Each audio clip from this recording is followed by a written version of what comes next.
What if the convicted felon Donald Trump was telling the truth the whole time? Powered by rainbows, let your colors soar. Learn, live proud with the Professor Pride Store.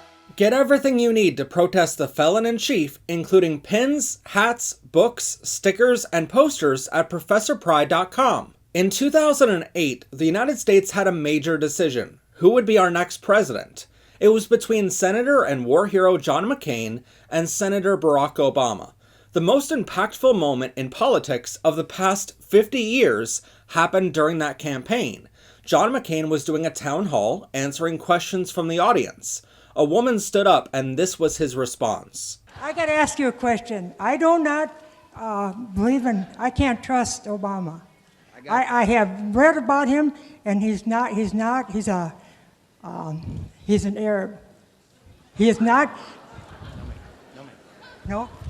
No, ma'am. He's a decent family man, citizen that I just happen to have disagreements with on fundamental issues, and that's what this campaign is all about. He's not. Thank you. It was a moment that many Americans remember because it was beautiful. We might disagree on who to vote for or disagree on how to solve the issues, but because of this moment, no matter who won in 2008, most of us knew that we were going to be okay. We had a true American with morals running our country. But I think that's also the moment that we lost the 2016 election. The far left, Democrats, independents, and even fiscal conservatives saw this moment as a great coming together. I heard some Democrats and Republicans at the time say that we finally overcame racism in our country. But the far-right Republicans saw Obama as just a black guy, or some worse names that they can say here, who was not their president. Obama spent much of his 8 years in office helping us recover from the problems the Clinton and Bush administrations passed on. Immediately after he was elected, Obama had to help us recover from the worst financial crisis since the Great Depression. Failing banks, a crumbling housing market, and the cleanup of Hurricane Katrina. He dealt with a few needless wars in the Middle East, the Deepwater Horizon oil spill in the Gulf of Mexico, Sandy Hook, Pulse nightclub, and many other challenges. Democrats saw him helping get marriage equality through the Supreme Court and even designating the Stonewall Inn as a national monument. But Republicans saw it as an attack against their freedoms. They complained how their free speech was being trampled on, while simultaneously wanting their voices to be the only ones to have a say. This is just one example, but it represents his body of work. Anything Obama did, they saw as just the black guy helping out minorities, or the black guy making sure our country didn't financially collapse. Everything good or bad was prefaced with him being a black man doing it. Even when he went to get a hot dog at a local restaurant, Fox News spent days commenting on him using Dijon mustard. He wore a tan suit, and it was everything we heard about for a month or more. Everything became about a culture war and was predicated on racism. His wife Michelle would later say they began to do focus groups on what she would wear to every outing or meeting, because they never wanted their outfits to look too black or distract from the policies they were trying to accomplish. No matter how much they acted professional, which they did beautifully by the way, a substantial portion of our country could only see the color of their skin. Until eventually Michelle had enough and she reminded Republicans that her family was now living in the people's house, built by slaves. So frankly, Republicans wanted someone more controversial than John McCain. They wanted someone to not only say the things that were not politically correct, but they wanted someone to bully the people they hated, like Obama. Many people believe Donald Trump started his presidential campaign in 2015, riding down an escalator. But he actually started his campaign in March 2011. Even back then, Trump understood his audience. They wanted a bully as president, and Trump handed that to them on a fake silver platter. In March 2011, Trump began questioning if Obama was even an American citizen. Obama was born in Hawaii, an American state, but Trump wanted to see the birth certificate to prove it, and even wondered if Hawaii was even a state at all. Trump was saying the quiet part out loud, and he kept up that narrative the entire time Obama was running for president and while in office. In fact, Trump's slogan later became "Make America Great Again," or MAGA. To those who study history, it sounded a lot like "Make Germany Great Again," a famous slogan from the Nazi Party, but the media kept asking Trump, when was America great? What year was he trying to get us back to? Though Trump never answered directly, his audience knew what he meant. 2008, before we elected a black man as president. Republicans wanted revenge at all cost. As someone who worked behind the scenes as a cameraman for major news outlets at the time, I can tell you the media did not have some wild conspiracy to take Trump down.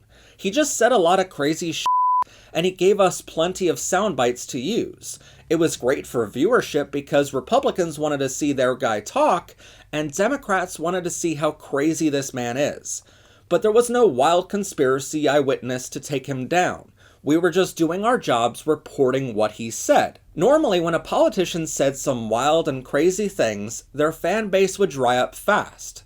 But with Trump, the more crazy he got, he only gained support, and it baffled us. Most of us just thought that it would make for some interesting political science studies later on, but never thought he would gain so much support to become president. And that was the media's mistake. We were looking at this rationally, and we kept thinking, but don't you see what he's saying? Maybe if we broadcast his full speeches without commercial breaks, you'll finally understand how crazy he sounds. But his audience kept growing. The truth is, Trump supporters already knew the full context. They knew he was racist against black people, Hispanic, and Muslim people.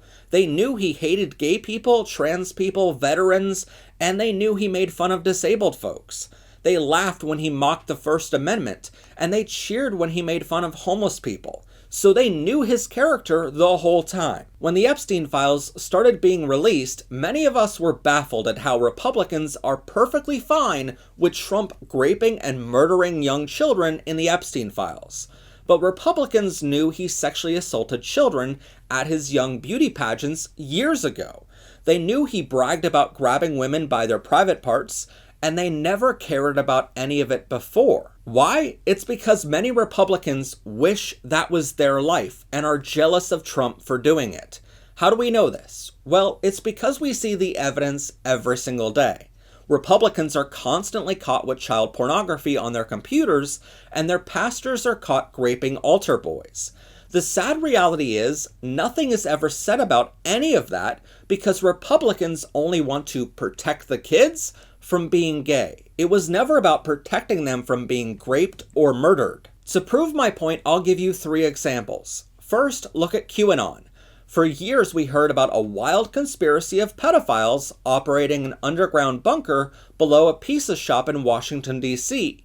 Supposedly, if you went there and asked for a cheese pizza, the most commonly sold pizza in the United States, by the way, you would be invited in the basement to kill babies and drink their blood to remain youthful. According to the theory, Oprah Winfrey, Hillary Clinton, and others were all members of this private club. But when a member of the QAnon group went there with an AR-15 and tried to bust the case open, Capitol Police literally had to walk him through the restaurant to show him that not only was there no ring of pedophiles in the basement, but much of the city of DC doesn't even have basements at all due to it being built in a swamp. Until the survivors bravely came forward, we never heard about the very real ring of pedophiles based off an island off the coast of Florida. Even when we heard about it, Republicans said those little boys and girls wanted to be assaulted because they wore the wrong clothes around grown men. And how can we expect grown men to control themselves if an 8-year-old girl wears a skirt? Oh my God. In 2019, Democratic Governor Josh Shapiro, who at the time was Pennsylvania's Attorney General, charged and convicted over 1,700 priests in Pennsylvania of raping underage altar boys. This led to the Catholic Church publishing a report in 2021 detailing at least 330,000 children who were sexually abused by their pastors over the past 70 years. But not one Republican stopped taking their child to church and some even said Josh Shapiro, who brought down a ring of 1,700 pedophiles, was persecuting the church and trying to take away their ability to spread the word of God. Second, you can look at my brother-in-law, a huge MAGA supporter and member of QAnon. When the Epstein files came out and Trump was accused of raping underage children, he commented on my page asking, "What does Trump have to do for you to support him?" I responded saying, "Maybe stop raping kids?" But he kept responding, asking, "What was so wrong with that?" I'm sorry, what was so wrong with raping young kids? And then I realized we've seen a lot of Republicans arrested, charged, and convicted of child sex crimes before. It's never been a drag queen or a gay couple. It's almost always a Republican, sometimes even wearing a red hat or a white clerical collar on their shirt when they're arrested. When Trump is accused of things in the Epstein files, we read it and are appalled at how disgusting he is. But many Republicans in online chat rooms are currently reading the Epstein files as if they are smut. So as disgusting as the truth may be here, Democrats and fiscal conservatives have to come together to realize there is a not so insignificant portion of our country who are jealous of Donald Trump for everything he is accused of doing in the Epstein files. Third, look at my hometown. I will say that I've been very fortunate to meet my husband, and we moved to a much more liberal city down south, but as some people may know, I came from Schuylkill County, Pennsylvania, otherwise known as the Skook. About half of the land in that county is taken up by mining companies looking for anthracite coal, and the other half is split between farmland and old coal mining towns. It's most famous for having America's oldest brewery in its county seat of Pottsville, but that's only because the brewery famously broke the law during Prohibition and kept selling alcohol anyway. The county just announced they're spending $1 million on a sidewalk to make it easier for customers visiting that brewery to get to the biggest restaurant downtown. So a multi-billion-dollar brewery and a multi-million-dollar restaurant get to make even more profits because the county spent $1 million of taxpayer funds to upgrade a sidewalk. You won't be shocked to hear that brewery owner and that restaurant are big donors to the Trump family, so much so that Eric Trump came to town to take pictures with the owner of that brewery. They also announced the $187 million sale of a warehouse to the federal government so ICE can build a concentration camp in their backyard, while the county residents are currently trying to donate to build it faster because apparently telling people you're racist isn't enough. They never stopped to realize they got rid of a profitable business, which was paying taxes on that land. Less than a week after that sale went through, they found out that business paid 70% of the local town's taxes. So the town is now raising taxes on everyone else to make up for that shortfall. Many people in the county are still holding a grudge at Philadelphia and Pittsburgh because businesses from those cities purchased coal from the companies in the Skook in the early 1820s and left the county a wasteland without any trees or resources. Yes, they're still holding a grudge from the 1820s. The coal from under their feet went to be burned in cauldrons in Pittsburgh so they can produce the steel required to build New York City, Philly, and many other cities on the East Coast. But no one ever stopped to realize the mining companies were the ones who made all the profits and left their employees out in the coal dust. So turns out trickle-down economics doesn't work, does it now? Still to this day, you'll see a coal company making millions, while the highest paid jobs in the county are warehouses paying $20 an hour. Those warehouses are on top of a hill, and their parking lots, full of tractor trailers, are contaminating the local water supply with diesel fuel and oil. But sure, hold the grudge against Philly for buying resources your company owners sold to them. Most people there feel college is not required and look down at education in general. And if you do get an education, like I did, they feel you should not be allowed to borrow money from the federal government with programs such as NILNET. You should just pay for college out of pocket. Oh, and in the Skook, a very Trump town by the way, pedophilia is very much encouraged. In the 1920s, the government owned an orphanage there, but when the orphanage was closed, they sold it to the Catholic diocese. The church allegedly used the top floors for apartments, housing their pastors from across the country, who were accused of raping altar boys and other inappropriate actions. But then, someone thought up the bright idea to build a daycare for kids on the bottom floor. Now, I do have to mention it has since been sold to a property management company who told all the priests to go somewhere else, and another company took over the daycare. So please do not think anything inappropriate is still happening there. But everything that happened years ago had permits signed off on by the county commissioners. And I know you'll be shocked to hear this, but those commissioners were Republicans in office so long they became MAGA supporters. My point is, it's a very backwards community with only a few shining examples amongst the bunch, which is why we go back every so often to support those shining examples at their annual Pride event. But with all of the financial trouble they're in and all the issues they cause themselves, like electing Representative Dan Muser, who openly lives, votes, and pays taxes outside of his district. Well, thanks, everyone. It's really nice being here. Schuylkill has become a second home, certainly here in Pottsville as well. And wildly supports Donald Trump, the county's main financial concern is the inheritance tax. You'll hear it brought up in nearly every conversation in that county. It doesn't matter if you're talking about Pottsville School District being sued for not allowing students to go to a job fair, or the county's fire companies, who are all volunteer firefighter programs, having their funding cut.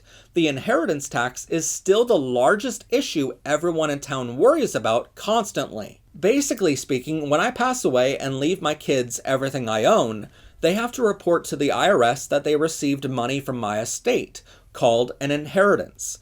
According to the IRS, if I left my husband everything I own, he would never have to pay a penny, no matter how much I pass on, because he's my spouse. If I left money to my children, and most importantly here, if I left my children more than $15 million each, they would have to pay 4.5% of that money to the federal government, but they get a 5% discount if paid within 3 months after I die. If I pass the money on to anyone else besides my children, they would have to pay 15% of that to the federal government, but again, only if I left them more than $15 million each. If I left everyone less than $15 million each, no one would ever have to pay the federal government a penny. So let's say I have 2 children. I would have to leave them $30 million in order for anyone to worry about the inheritance tax. Even for millionaires, 88% of them only leave their children about $1 million each, but 99.9% of Americans never accumulate more than $1 million to leave their kids, let alone $15 million each. The median household income in Schuylkill County is just $33,769. The federal government considers your household to be below the poverty line when you bring in less than $32,150. When you consider there are a handful of billionaires and millionaires in that county, bringing up that median household income number, a vast majority of the Skook lives below the poverty line. So throughout my childhood and college years, I wondered why everyone was so concerned about the inheritance tax, when a vast majority of them will never earn $1 million in their lifetimes, let alone $15 million, let alone pass it on to their kids. I kept asking people, and the answer was quite simple. They all genuinely thought they would be millionaires one day too. The county believes heavily in trickle-down economics, where if a billionaire in town gets richer, they can give their employees a raise, which never happens, by the way. They also believe heavily in winning the lottery. In fact, while individual county numbers are not reported by the Department of Revenue, across Pennsylvania last year, nearly $4.8 billion of lottery tickets were sold. In Pottsville alone, the largest city in that county, there are over 300 slot machines. You'll find slot machines in small businesses, hair salons, and even grocery stores that cater to food stamp customers. Plus, grocery stores in that county now have crypto kiosks outside, so you can invest whatever money you have left in an unsecure market or donate directly to Trump. Many in Schuylkill County think they'll win millions, but the biggest winner we can find ever out of the Skook was one lottery winner who won $500,000, half of which went to taxes before they ever saw the money. So why do so many people from Trump areas like the Skook think they'll win the lottery, or they'll get such a large raise at work that they'll need to worry about the inheritance tax? Well, it's because that's the lie Republicans have been pushing onto them for generations. In order for the wealthy, like the billionaire owner of that brewery, to keep his money and not pay the inheritance tax for his kids, his rich friends and him worked hard to get the poor people in town who work for him to care about the tax none of them will ever have to pay. For a Trump area like the Skook, The Apprentice TV show really speaks volumes. It doesn't matter Trump bankrupted multiple casinos. It doesn't matter he never paid his employees minimum wage when it was only $5 per hour. It only matters that he's rich. And for coal miners and farmers who all think they'll be rich one day too, they feel a need to support Trump because he's everything they wanted to be. If they stop supporting him, that dream dies. Even for the Republicans who know he's a con man who wants to steal as much as possible from the country, they truly feel like it's a small price to pay for Trump bullying their enemies. As long as Trump keeps making fun of Democrats and as long as he keeps murdering Democrats on the street, they'll keep buying his Bibles, watches, NFTs, and crypto. The truth is, we've been looking at things rationally, and this is an irrational man.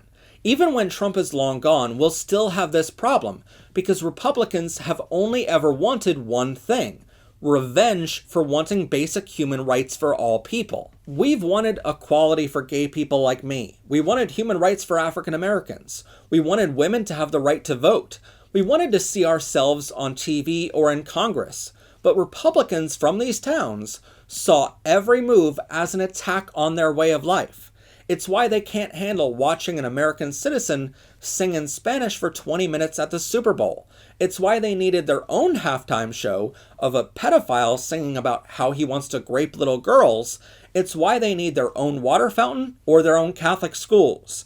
They need their own safe space. It's the Civil War all over again, and sadly it's still about slavery. That's why Trump can say whatever he wants. Every time Trump said something outrageous, shoved a world leader out of the way, made fun of a disabled person, tried to take away free speech, murdered an American citizen on the street, or blew a fishing boat out of the water, built a concentration camp on American soil, or anything else, not only has he gotten away with it, he gained more support. I used to think Trevor Noah was right. Maybe we're all in the same stadium watching a sporting event, and MAGA is just watching a different game than we are. Maybe we can't agree on what reality is because we're living in two different realities simultaneously. But after thousands of hours watching Trump's speeches, hearing his audience scream and cheer for certain moments, and watching his supporters comment on key aspects for 10 years covering news, I've realized we do live in the same reality. We're all in the same stadium watching the same game. Most of us have seen the things Trump does as disgusting, but the more we found it disgusting and upsetting, the more his fans saw it as wonderful. The more we report on his evil behavior, the more they watch it as an advertisement. I genuinely feel that even if there was a video in the Epstein files of Donald Trump raping an underage child, I think Democrats would be calling for impeachment and the arrest of Donald Trump. But many Republicans would be watching it while stroking their dicks because they're jealous of him. Oh, Donald Trump knows nothing about Project 2025 until suddenly he's elected? Then it was his plan the whole time? Oh, Trump cares about the Second Amendment until he wants to take guns away from trans people? Oh, he's not building a concentration camp on American soil until 70% of those incarcerated in those camps have never been charged or convicted of any crime. Oh, the DOJ just released 3 million more documents from the Epstein files, and Donald Trump's name appeared more than 38,000 times. Well, Donald Trump just turns around and here's his get out of jail free card, and here's a racist video about Obama again, and suddenly everything is fine. As long as he's racist, it doesn't matter what he did to little kids. We keep thinking Trump supporters are moving the goalpost. If we just provide one more fact or verified source, maybe they'll change their minds. But what if Trump was telling the truth the whole time? What if that truth wasn't ever directed at us? What if he was telling his supporters who he was and everything he stood for the whole time. From day one, when he questioned Obama's birth certificate, to when he said Mexicans commit murder and rape, but some are good people. He's been telling us who he is every single day, but we've been too outraged to listen. Donald Trump has always been a racist, bigoted, homophobic, transphobic, hate-filled, egotistical bully, and we've been sitting here appalled by it. But Republicans have been chanting the whole time, that's what we voted for. And it's time we start listening before it's too late. Because as Maya Angelou once said, when someone shows you who they are, believe them the first time. Powered by rainbows, the learning never stops. So be sure to subscribe or check out our shop. Much love and rainbows.